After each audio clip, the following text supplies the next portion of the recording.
¿Cuántas mañanas había visto amanecer así, Carmen, con el sol perezoso de Valencia filtrándose por entre las lamas de la persiana, pintando rayas doradas en la pared de su pequeño dormitorio? 70 años de albas, la mayoría en aquel mismo piso del barrio de Rusafa, un barrio que había cambiado tanto como su propio cuerpo, pero que seguía oliendo a mercado por las mañanas y a azahar en primavera. El café humeaba en su taza preferida, la que le había regalado Antonio, su Antonio, hacía ya una eternidad antes de que la enfermedad se lo llevara y la dejara sola con los recuerdos y una pensión que apenas alcanzaba para cubrir los gastos y algún capricho modesto. Regó los geranios del balcón, supervivientes como ella, y contempló la calle que despertaba.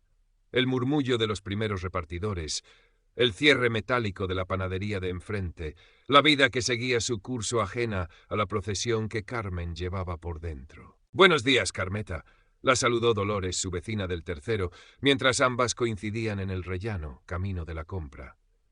Dolores, viuda también, era su paño de lágrimas y su compañera de charlas en el banco de la plaza. Su pelo, teñido de un rubio improbable, contrastaba con la mata plateada de Carmen, siempre recogida en un moño sencillo. «Buenos días, Lola. ¿Qué a por el pan?»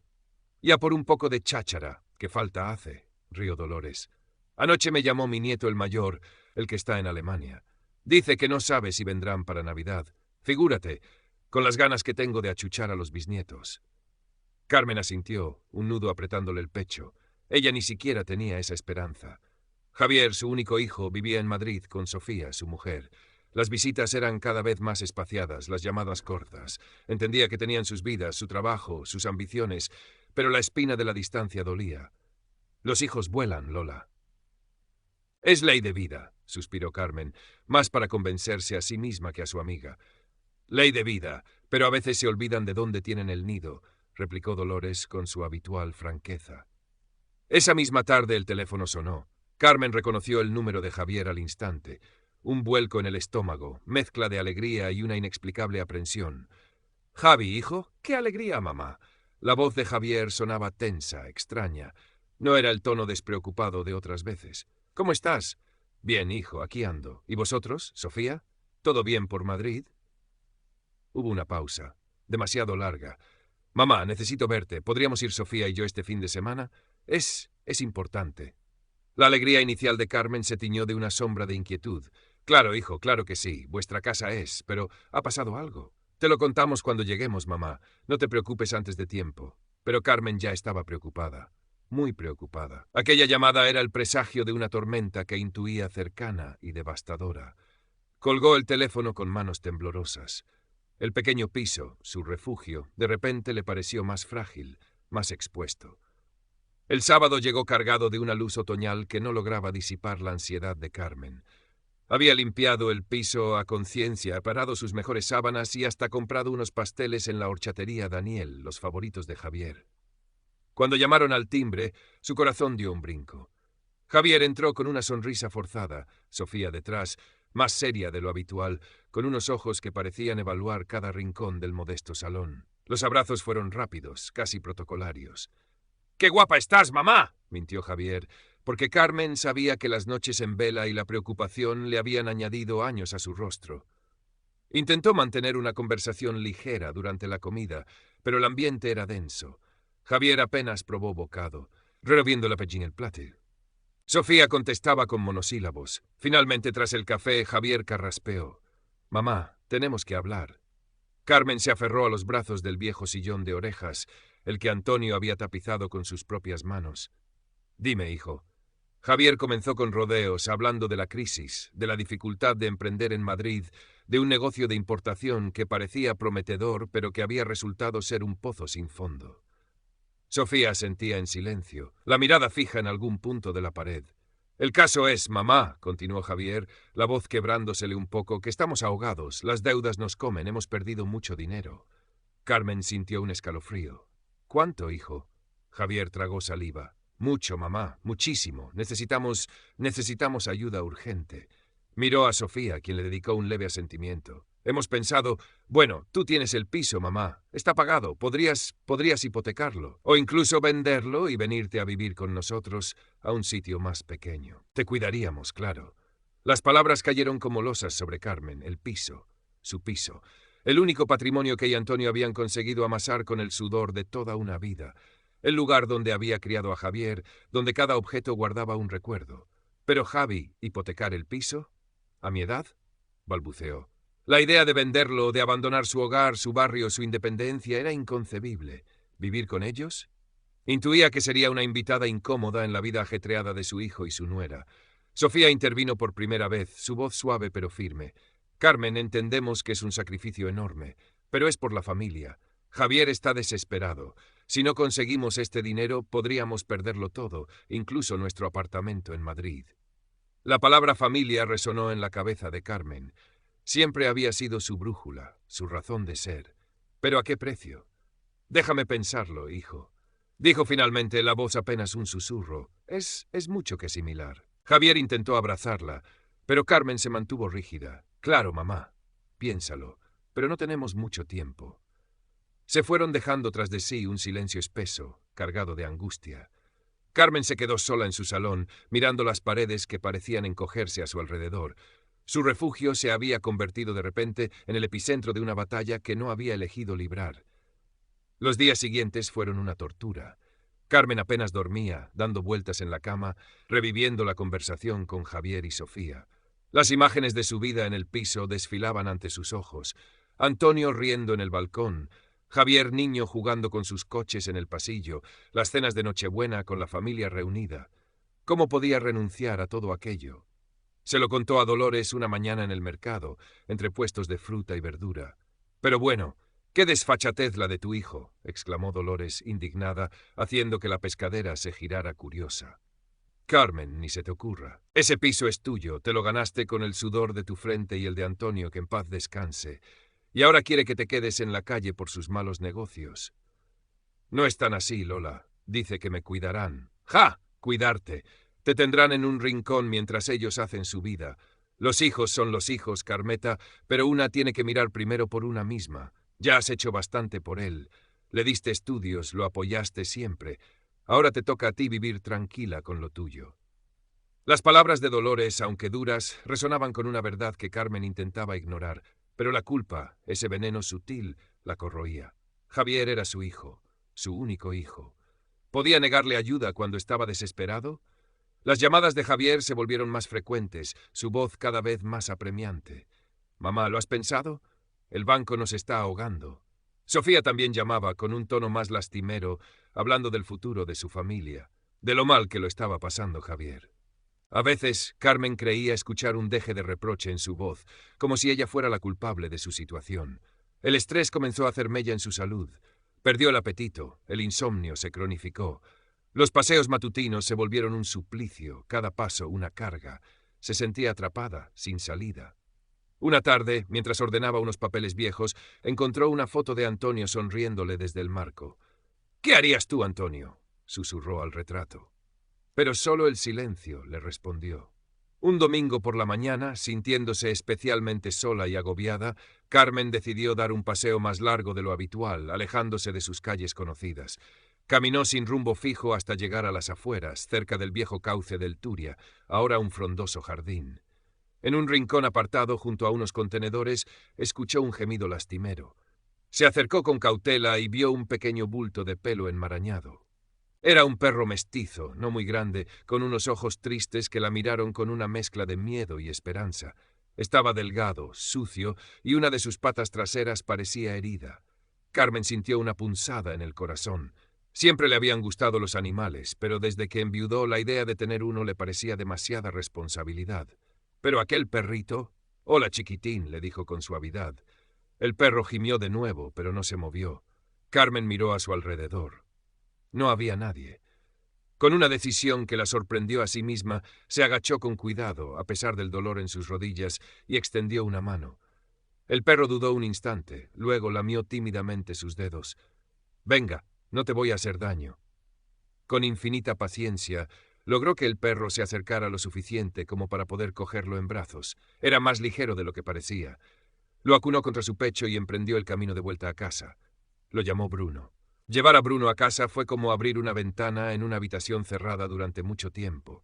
Lo primero fue un baño tibio. que el perro soportó con estoicismo. Luego, una visita al veterinario del barrio, que le curó la pata, le puso las vacunas necesarias y le dio algunas indicaciones sobre su cuidado. Carmen gastó una parte de sus escasos ahorros sin pensarlo 2 veces. Cuidar de Bruno le dio una nueva rutina. Los paseos matutinos ya no eran una carga, sino una oportunidad para que Bruno explorara el mundo y para que ella respirara aire fresco. Prepararle la comida, cepillar su pelo enredado, enseñarle a sentarse, pequeñas tareas que llenaban sus horas y le devolvían un propósito. Bruno, agradecido, la seguía a todas partes, acurrucándose a sus pies mientras veía la televisión o durmiendo al lado de su cama, ofreciéndole un calor y una compañía que había olvidado que existían.